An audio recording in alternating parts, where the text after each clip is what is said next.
来吧，再来个新玩具 ，WW 出品的这一款黑色的大黄蜂。盒子的外包装直接上边是产品的实物图，哇，打上光来以后，这个黑色还是挺漂亮的。有一张彩色的说明书，不过这个东西就没什么必要了吧。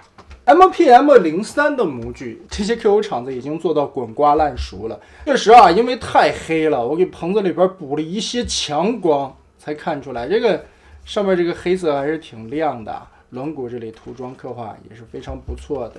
前方这个地方的车灯雪佛兰的标志，涂装刻画也不错。前方的进气格栅这个地方有改模啊，所以看起来边缘的缝隙还是有一点大的。屁股这里，哇，因为太亮了，已经看不清上面的字儿了。其实印刷的也是挺精致的。那么，毕竟是老玩具，我们直接来开始变形吧。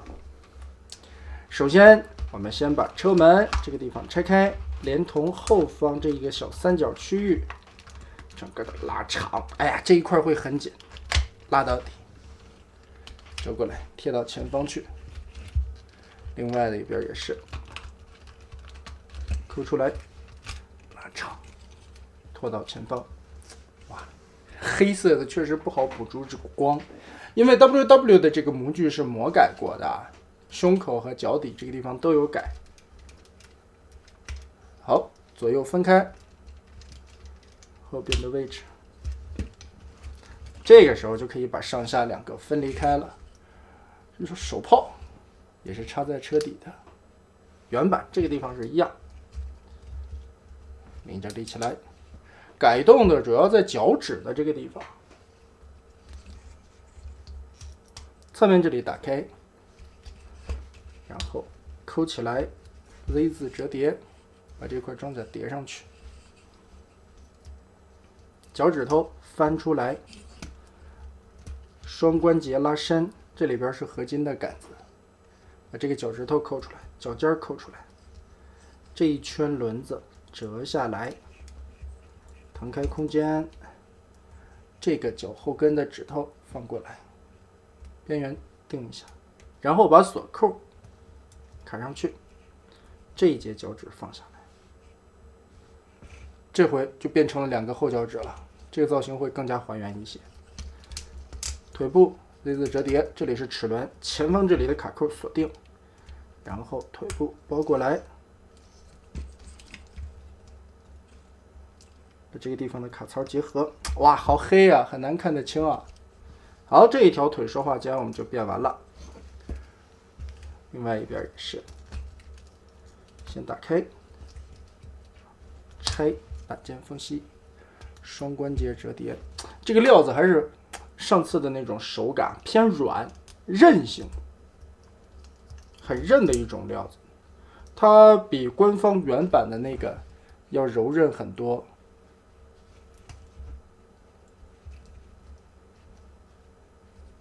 脚后跟，哎，这块新玩具还是挺紧的，对齐了，卡槽把轮子插上，脚尖放下来 ，Z 字折叠提上去。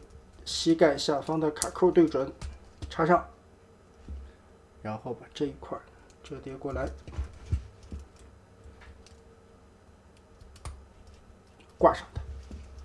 好的，最后的两块裙甲往下一翻折，下半盘的两条腿部，我们现在就变形到位了。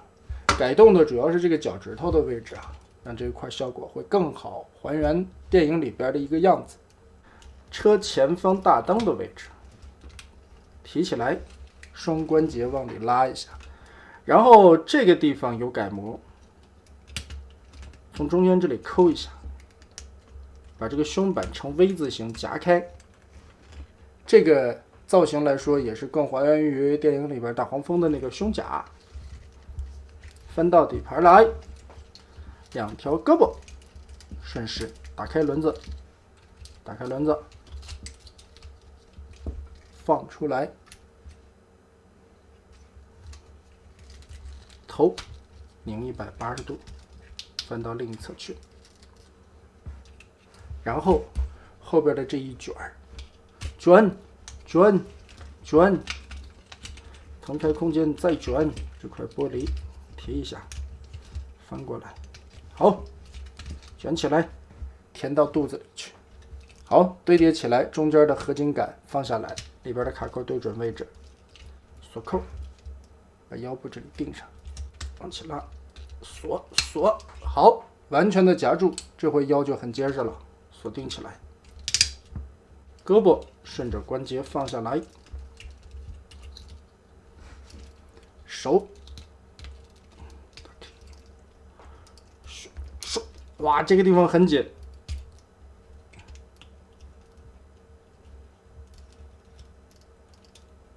也是全指可动的手。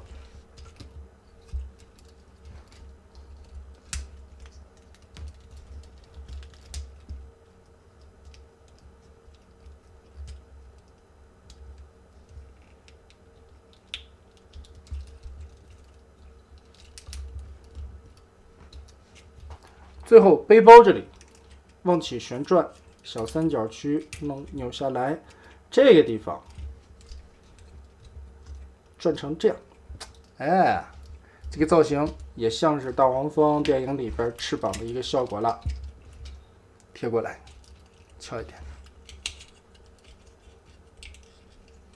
卡住，顺着这边转，把这个角转到里边，里边有个凸点卡。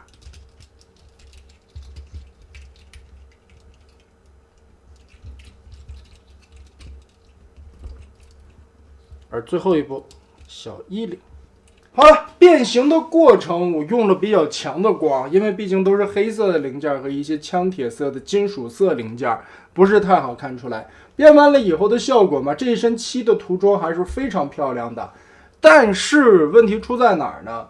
整体来说的一个把玩手感，它的料子是偏韧性的，可能是因为这一回的黑色版本上漆上的会非常的厚，所以有一些地方会显得很紧。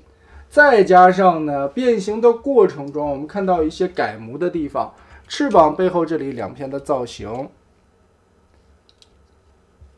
胸口这一块的造型，后脚跟这一块的造型，都做得更加还原于电影里边的效果了。这个在原色上边我们已经介绍过了啊，这里就不详细赘述了。但这回就说说黑色版的一个把玩体验啊，紧。第一个感觉是紧，第二个感觉漆太厚了吧？看这个脑门好像有点没有贴合到位。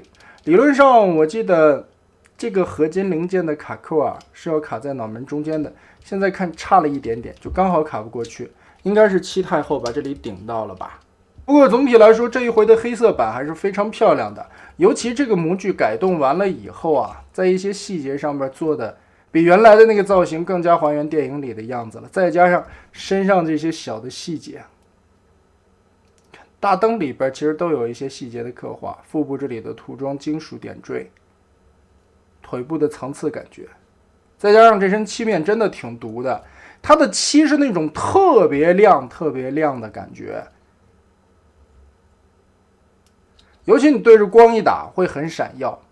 而且这身黑色的漆面质感，再加上这种感觉，背朝手很有一种汽车人特别行动队的那个味道。唯一美中不足的就是我个人手上的这一款啊，这个脑门这个地方扣不太严实，漆太厚了挡到了。就是不知道大家如果说拿到大货以后手上的这个会不会是现在的样子了。如果说脑袋没问题的话，其实这个模具改的还是可以的，原版那个原色就做的还是不错的，这黑色的版本涂装更加的漂亮了。那么得，这款大概就是这样了。